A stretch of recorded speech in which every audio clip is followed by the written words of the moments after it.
Assalamu alaikum. Welcome back to the second video of my civilization series. Today we are going to deep dive into the ancient Egyptian civilization. I know when we hear this word, the glittering images of the pharaohs, the famous pyramids of Egypt, and the great lion-like sculpture of the Sphinx hit our mind.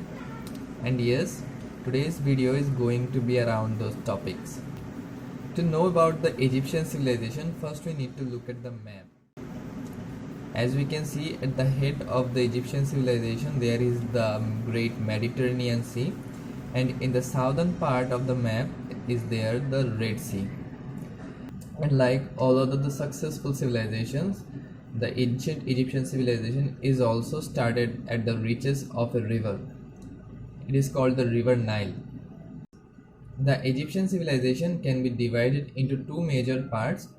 One is the pre-dynastic era and the other is the dynastic era, in which some of the famous pharaohs all we know like Djoser, the Amenhotep III, the Amenhotep IV, the famous pharaoh, the boy king, Tutankhamun and Cleopatra and many others have ruled. So in the beginning, let's dive into the pre-dynastic era.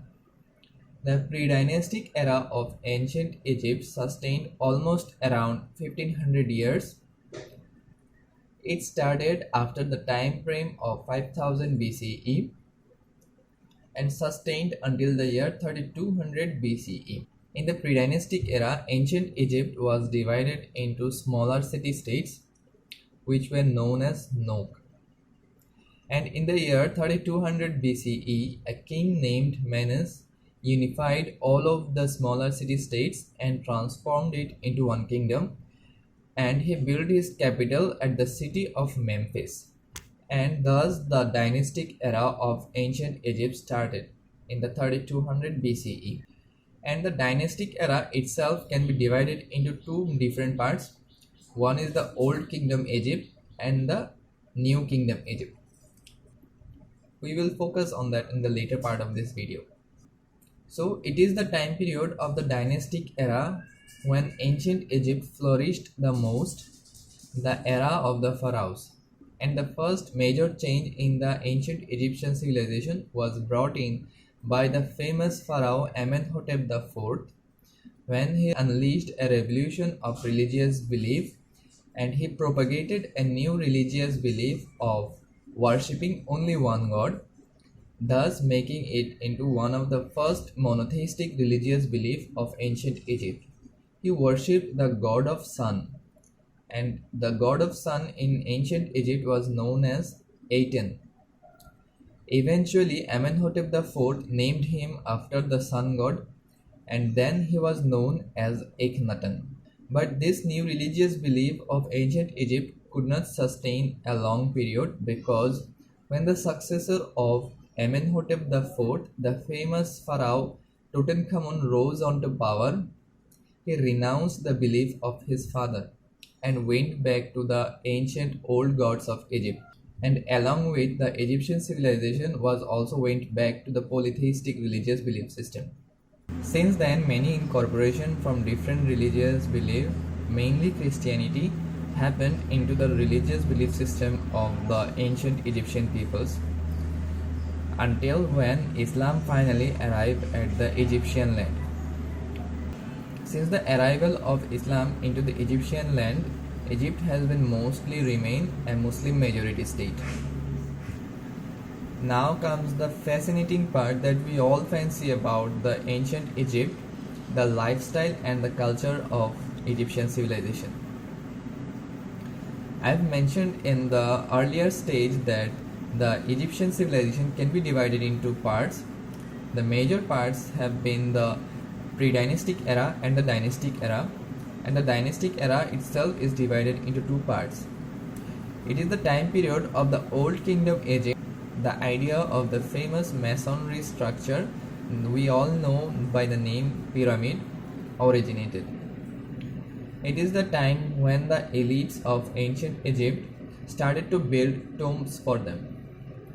And in the ancient Egyptian belief system, there is an afterlife they believed, and in the afterlife The pharaoh of this worldly life will be the king. So, in a sense, to preserve the body of their future king in the afterlife and also show off the power and might of the pharaohs of this world, they have developed a culture of building pyramids for the pharaoh. From this culture, today's world got its one of the seven wonders.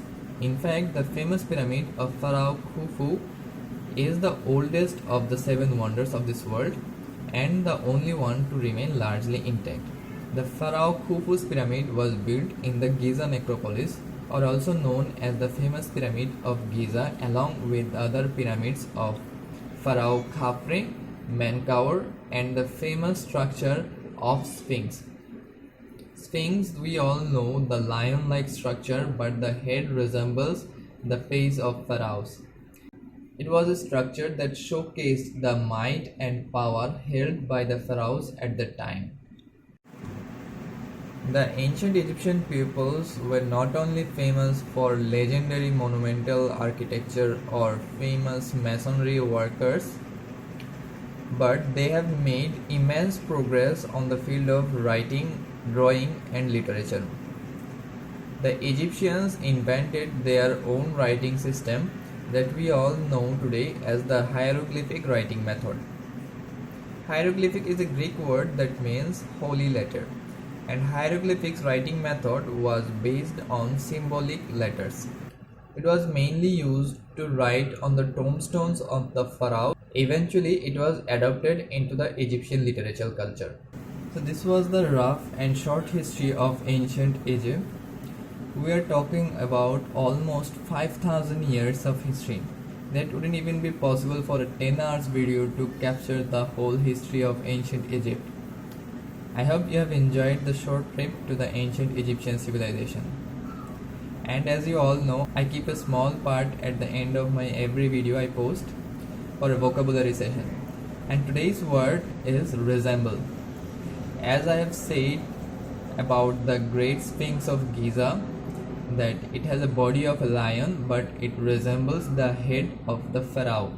So basically the word resemble means to look like something or to represent something. That will be all for today. Hope to see you in the next video. Assalamu alaikum.